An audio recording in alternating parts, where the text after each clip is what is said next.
दोस्तों नमस्कार, MP talk show में आपका स्वागत है। बहुजन समाज पार्टी की राष्ट्रीय अध्यक्ष मायावती ने बहुत बड़ी घोषणा की। मायावती ने एनआई को बाइट देते समय उन्होंने बताया और सारी अटकलों पर उन्होंने विराम लगा दिया। उन्होंने बताया कि कैसे जो है बहुजन समाज पार्टी की सरकार 2027 में बनेगी। उन्होंने अपने कार्यकर्ताओं को भी जो है बताया, चेताया कि फालतू चीजों पर ध्यान ना दिया जाए। मायावती ने एक बार फिर दोहराया है कि बहुजन समाज पार्टी किसी भी पार्टी से 2027 में उत्तर प्रदेश के चुनाव में कोई गठबंधन नहीं करेगी। मायावती ने गठबंधन की सारी अटकलों पर जो है विराम लगा दिया। तरह तरह की बातें होती थी कि मायावती की पार्टी बहुजन समाज पार्टी का गठबंधन जो है वो कांग्रेस से हो सकता है, बहुजन समाज पार्टी का गठबंधन AIMIM से हो सकता है। तरह तरह की बातें कही जा रही थी। यहाँ तक कि मायावती ने अपने पिछले प्रेस कॉन्फ्रेंस में जब यह बात कह दिया था कि ऐसी पार्टी जिसका वोट पूरी तरीके से बहुजन समाज पार्टी को ट्रांसफर हो सकता है, अगर ऐसी संभावना होगी तो उससे गठबंधन किया जा सकता है। लेकिन मायावती ने यह भी कहा था कि इसमें बरसों लगेगा, ऐसा नहीं है कि बस 2027 में ही गठबंधन हो जाएगा।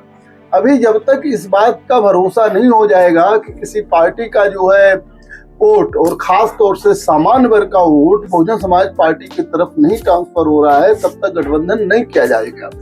और इसमें 1-2 साल नहीं, कई साल लग सकते हैं। कहने का मतलब कई इलेक्शन लग सकते हैं। मायावती ने याद दिलाया कि 9 अक्टूबर को कांसीराम के परिनिर्वाण दिवस पर जब जो है रैली हुई थी, तब भी मायावती ने ये बात कही थी कि वे गठबंधन नहीं करेंगी। लेकिन तरह तरह की मीडिया के द्वारा और तरह तरह के तमाम यूट्यूबर्स के द्वारा, तरह तरह के जो है लोगों के द्वारा ये सब बातें चला दी जाती हैं कि मायावती की पार्टी बहुजन समाज पार्टी गठबंधन करने जा रही। केवल लाइक्स, व्यूज और क्या कहते हैं कि कुछ सब्सक्राइबर पाने के लिए जो है तमाम मीडिया चैनल जो है वो अपनी छवि खराब कर रहे हैं, क्योंकि गलत न्यूज जो है दे रहे हैं। हालांकि अब मायावती ने विधानसभा चुनाव की दूसरी तरह की तैयारी की है। मायावती ने जो है अकेले विधानसभा चुनाव 2027 में लड़के बहुजन समाज पार्टी की सरकार बनाना चाहती है और इस चीज को देख रही है। अभी आपने देखा कि यूजीसी का जब विवाद हुआ, जैसे ही सुप्रीम कोर्ट ने रोक लगाया, तुरंत मायावती ने यूजीसी का सपोर्ट किया। यूजीसी के सपोर्ट करने के बाद सोशल मीडिया पर आप बहुत लोगों को देख सकते हैं जो मायावती जी को धन्यवाद भी कह रहे हैं और बहुजन समाज पार्टी से जुड़ने की बात भी कर रहे हैं।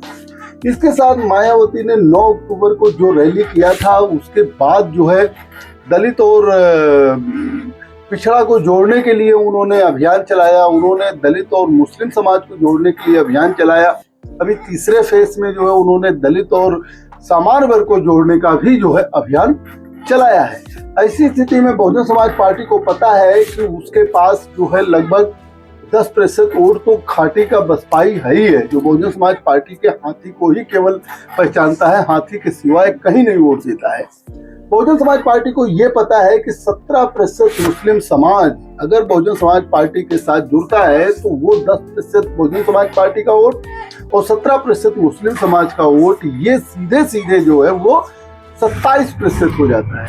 इसके बाद जो है सामान्य वर्ग का लगभग जो है 17-18% वोट है, अगर वह उनके साथ आ जाता है तो 35-36% वोट बहुजन समाज पार्टी की हो जाएगी और उसकी लड़ाई सीधे सीधे जो है वो भारतीय जनता पार्टी से होगी। और ऐसी त्रिकोणीय लड़ाई में जहां समाजवादी पार्टी कांग्रेस का गठबंधन लड़ेगा, बहुजन समाज पार्टी अलग चुनाव लड़ेगी, भारतीय जनता पार्टी अलग चुनाव लड़ेगी, तो बहुजन समाज पार्टी की सरकार बनने की संभावना बढ़ जाती है। लेकिन जब गठबंधन की बात होती है तो उसमें कार्यकर्ता जो है वो असमंजस में पड़ जाते हैं कि जिस क्षेत्र में वे काम कर रहे हैं वह सीट पता नहीं बहुजन समाज पार्टी के खाते में रहेगी या जो है वह सीट जो है किसी गठबंधन के सहयोगी दल में जाएगी। इससे पार्टी कमजोर होती है। इसीलिए बहुजन समाज पार्टी ने अपने कार्यकर्ताओं से यह आह्वान किया, मायावती ने अपने कार्यकर्ताओं को यह बताया कि किसी के भ्रम में ना पड़े, बल्कि मिशन में लग जाए, 2027 के मिशन में लग जाए। लेकिन जैसा उत्तर प्रदेश की सियासी माहौल बना हुआ है, जिस तरीके से उत्तर प्रदेश का सियासी टेम्पो बना हुआ है, उसमें भारतीय जनता पार्टी जहां कई दलों से गठबंधन करके चुनाव लड़ रही है, जिसमें जयंत की पार्टी राष्ट्रीय लोकदल है, जयंत चौधरी की पार्टी राष्ट्रीय लोकदल है, उसी अनुप्रिया पटेल की पार्टी अपना दल यस है, यस बीएसपी की पार्टी ओपी राजभर की पार्टी है, साथ में निषाद पार्टी है, और समाजवादी पार्टी भी जो है एक अपने मजबूत गठबंधन के साथ मैदान में है, जिसमें कांग्रेस भी है, कम्युनिस्ट पार्टियां भी है, महान दल भी है और भी छोटी छोटी पार्टियां हैं। ऐसे में उत्तर प्रदेश का जो माहौल दिख रहा है उसमें यही दिख रहा है कि 2027 की लड़ाई इंडिया गठबंधन खासतौर से जो समाजवादी पार्टी पीडीए के साथ लड़ने की कोशिश कर रही है उसके साथ, और साथ में जो है भारतीय जनता पार्टी के एनडीए गठबंधन के बीच में होनी है। बहुजन समाज पार्टी इसमें ज्यादा त्रिकोणीय लड़ाई कर सकती है, और 2022 में तो आप सभी लोग जानते हैं केवल एक सीट मिली थी। बहुजन समाज पार्टी के जो कोऑर्डिनेटर लोग हैं या कह लीजिए जो उनके पदाधिकारी हैं, जो उनके आम कार्यकर्ता हैं, उनकी यह मंशा जरूर है कि जो है बहुजन समाज पार्टी जब तक सत्ता में नहीं आएगी तब तक सामाजिक न्याय नहीं हो पाएगा, और सत्ता में आने के लिए सीटें जरूरी हैं, और जो गठबंधन की राजनीति चल रही है उसमें गठबंधन भी जरूरी है। आप किसी आम कार्यकर्ता से बहुजन समाज पार्टी की बात कर लीजिए तो वो यही चाहता है कि गठबंधन हो, बिना गठबंधन के जो है हमारी सत्ता नहीं मिल सकती है। लेकिन मायावती का सीधा विचार है कि गठबंधन करने से हमारे वोट तो ट्रांसफर हो जाते हैं, लेकिन जिससे गठबंधन होता है उनके वोट ट्रांसफर नहीं होते हैं। आज की तारीख में कभी 2007 में जब बहुजन समाज पार्टी जो है अपनी सरकार बनाई थी तो उसको 36-37% वोट मिले थे, धीरे धीरे वोट प्रतिशत घटता गया और आज की तारीख में 9% ही वोट बचा हुआ है। बहुजन समाज पार्टी के लिए एक तरह से सरवाइव का भी सवाल है 2027 के चुनाव, क्योंकि सीट जीतना बहुत जरूरी है। अब अकेले लड़के बहुजन समाज पार्टी कितना सीट जीतेगी या क्या वजह रही है, इसके पीछे की बात भी समझी जाए कि क्या वजह रही है कि बहुजन समाज पार्टी अध्यक्ष मायावती को यह बातें बार बार कहनी पड़ रही हैं कि वो अकेले चुनाव लड़ेंगी, किसी से गठबंधन नहीं करेंगी। अभी ओवैसी का भी बयान आया था, लोग अटकलें लगा रहे थे कि जो है एमआईएम के अध्यक्ष ओवैसी से बहुजन समाज पार्टी का गठबंधन हो सकता है, क्योंकि उनका गठबंधन अपना दल कमेरावादी से फेल हो गया है। यहाँ तक कि कभी कभी यस बीएसपी के नेता ओम प्रकाश राजभर भी ऐसी बातें करने लगते हैं। कांग्रेस की तरफ से भी कहीं न कहीं से यह बातें आने लगती हैं कि कांग्रेस सपा का साथ छोड़ के जो है गठबंधन करना चाहती है। हकीकत यह है कि समाजवादी पार्टी भी जो है गठबंधन बहुजन समाज पार्टी से नहीं करना चाहती है, और कांग्रेस इसलिए नहीं करना चाहती है, या कांग्रेस चाहती भी है तो बहुजन समाज पार्टी नहीं चाहती है कि कांग्रेस का संगठन इतना मजबूत नहीं है, और कांग्रेस का जो बेस वोट माना जाता था वह आज की तारीख में जो है वो भारतीय जनता पार्टी के साथ है। अब कांग्रेस के साथ अल्पसंख्यक समाज का जो बेस वोट था वो आज की तारीख में समाजवादी पार्टी के साथ है। तो समाजवादी पार्टी इसलिए नहीं गठबंधन करना चाहती है बहुजन समाज पार्टी से कि ज्यादा सीटें देनी पड़ेंगी, और चुनाव के बाद जो है फिर वो 1995 वाली स्थिति ना पैदा हो जाए। तो समाजवादी पार्टी तो एकदम अलग लड़ना चाहती है, भारतीय जनता पार्टी तो लड़ी रही है। अभी समाजवादी पार्टी और कांग्रेस में जो है तारतम्य या तालमेल की कमी दिख रही है। जहां तक कि सीट बंटवारे की बात है उसमें समस्या आ रही है, क्योंकि कांग्रेस 2017 में 125 सीट पर जो है समाजवादी पार्टी के साथ गठबंधन में चुनाव लड़ी थी, तो कांग्रेस चाहेगी कि 2027 में भी 125 सीटें मिले। लेकिन समाजवादी पार्टी के तमाम ऐसे नेता हैं, मैं अखिलेश यादव की बात नहीं कर रहा हूँ, तमाम ऐसे छोटे नेता हैं जो उतनी सीट देना नहीं चाह रहे हैं। बहुजन समाज पार्टी जो है वो दूर की सोच रही है। बहुजन समाज पार्टी के लिए 2027 ही बहुत बड़ा मुद्दा नहीं है, क्योंकि उसको पता है बहुजन समाज पार्टी को कि 2027 में अकेले लड़के, भले ही मायावती अपने कार्यकर्ताओं को उत्साहित करने के लिए कह रही हूँ कि नहीं हम अकेले लड़के सरकार बनाएंगे, अकेले लड़के सरकार बनाएंगे, 2027 के मिशन में बसपा के कार्यकर्ताओं को जुड़ जाना चाहिए, लेकिन अंदर खाने बसपा के भी लोगों को पता है कि 2027 में सरकार नहीं बननी है। मायावती यही सोच रही है, अगर 2027 में सरकार नहीं बनी और भारतीय जनता पार्टी ने दोबारा अपनी सत्ता रिपीट कर ली तो 100% मुस्लिम जो इंडिया गठबंधन को या सपा गठबंधन को वोट करता है वह स्वाभाविक रूप से जो है वो बहुजन समाज पार्टी की तरफ आ जाए। सत्ता परिवर्तन की चाहत रखने वाले पिछड़ा समाज के लोग वो जो है बहुजन समाज पार्टी के साथ आ जाएंगे। वो सामान्य वर्ग जो है चाहता है कि हम सत्ता को पलट दें, भारतीय जनता पार्टी को नहीं पसंद करता है, वो जो है बहुजन समाज पार्टी के साथ आ जाएंगे। बहुजन समाज पार्टी की नजर जो 2029 लोकसभा और उसके बाद होने वाले विधानसभा पर है। आपको मैं बता दूं, मायावती ने बहुत दूर की चाल चली। वो गठबंधन नहीं करेंगी। सपा की सरकार अगर बन गई तब तो थोड़ा सा बसपा के लिए बड़ी दिक्कत वाली बात हो जाएगी। अगर सपा की सरकार नहीं बनी, भारतीय जनता पार्टी रिपीट कर गई तीसरी बार, तो बहुजन समाज पार्टी के लिए जो है वो अगला चांद ही होने जा रहा है 2029 और उसके बाद आने वाले विधानसभा चुनाव की मैं अगर बात करूं। क्योंकि तब भाई 2022 में भी जो है सभी लोगों ने बहुत ज्यादा जो है मेहनत करके देख लिया, लेकिन समाजवादी पार्टी सरकार नहीं बना पाई। वो 44 से 111 सीट तक ही जा पाई, जबकि बहुमत के लिए 203 सीटें चाहिए होती हैं।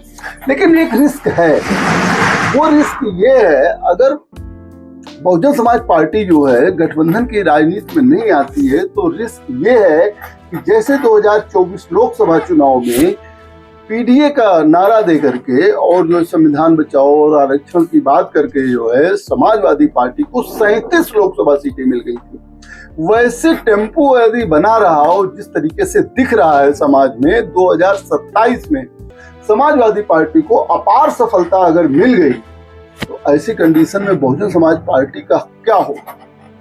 बहुजन समाज पार्टी तब क्या सरवाइव करेगी? 2029 लोकसभा की बात कर ली जाए या उसके बाद होने वाले विधानसभा चुनाव की बात कर ली जाए, या कुछ विश्लेषकों को चिंता में डाल देता है। लेकिन मायावती एक आशावादी नेता है और जाहिर सी बात है कि रणनीतिकार है। अभी हो सकता है अपनी पार्टी को और मजबूत करने के लिए, कार्यकर्ताओं में और उत्साह भरने के लिए मायावती ने ऐलान किया। लेकिन एक बात और हम बता दें, मायावती जो कहती हैं वही करती हैं। सूरज इधर से उधर चला जाए, लेकिन मायावती का फैसला जो वो बदलता नहीं है। अगर मायावती ने कहा है कि वो अकेले विधानसभा का चुनाव लड़ेंगी तो वो अकेले ही लड़ेंगी, किसी से गठबंधन नहीं करेंगी, चाहे विपक्ष वाले यह दबाव बनाते रहें कि यह फैसला मायावती ने भारतीय जनता पार्टी के दबाव में लिया है। ऐसा लोग कहते हैं। बहुत लोग कहते हैं कि जो भाजपा कहती है वही मायावती करती है, जो भाजपा कहती है वही मायावती करती है, जबकि ऐसा नहीं है। मायावती की पार्टी, बहुजन समाज पार्टी की एक अलग रणनीति है। वो चाहती है कि जो है वो बहुजन समाज पार्टी की सरकार बने। लेकिन आज की तारीख में आप सभी लोग जानते हैं कि जितनी पार्टियां जो है लड़ाई लड़ रही हैं, सबके नेता चाहते हैं कि वो जो है मुख्यमंत्री बने। मायावती नहीं चाहती है कि गठबंधन करने के बाद सत्ता मिले और वो ब्लैकमेल हो, वो दूसरों के अनुसार उनको काम करना पड़े। उनको काम करने की स्वतंत्रता नहीं होगी अगर गठबंधन में जो है बहुजन समाज पार्टी की सरकार बनती है। मायावती ने 2007 से लेकर 2012 तक जो है अपनी सरकार बनाकर और अपना सत्ता चलाकर लोगों को दिखा दिया है कि वो भय मुक्त समाज बनाना जानती हैं, वो विकास करना जानती हैं और लोगों को सुरक्षा देना जानती हैं। आज भी जो है 2007 से लेकर 2012 तक बहुजन समाज पार्टी की सत्ता को जो है आम पब्लिक याद करती है।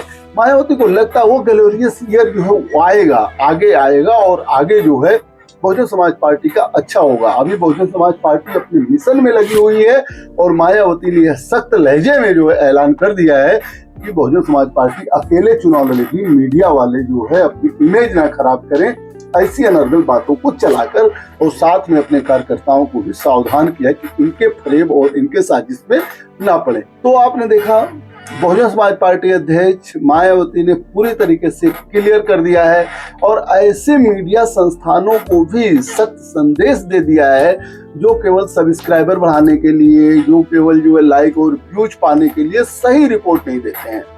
कोई भी मीडिया संस्थान ये रिपोर्ट नहीं देता है कि बहुजन समाज पार्टी जमीन पर कितना काम कर रही है।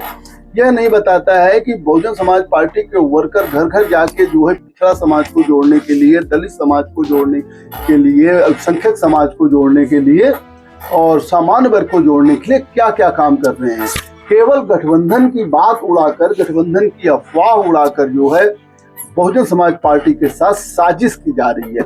मायावती ने तो कह दिया, समाजवादी पार्टी हो, कांग्रेस हो या भारतीय जनता पार्टी हो या कोई अन्य दल हो, वो केवल बहुजन समाज पार्टी के वोट पर अपना डांका डालने के लिए या कह लीजिए अपना कब्जा करने के लिए जो है ऐसी बातें करते हैं कि ताकि जो है उनके साथ जो है बहुजन समाज पार्टी का वोट जुड़ सके, क्योंकि वो अपने को बहुजन समाज पार्टी के सहयोगी के रूप में दिखाना चाहते हैं।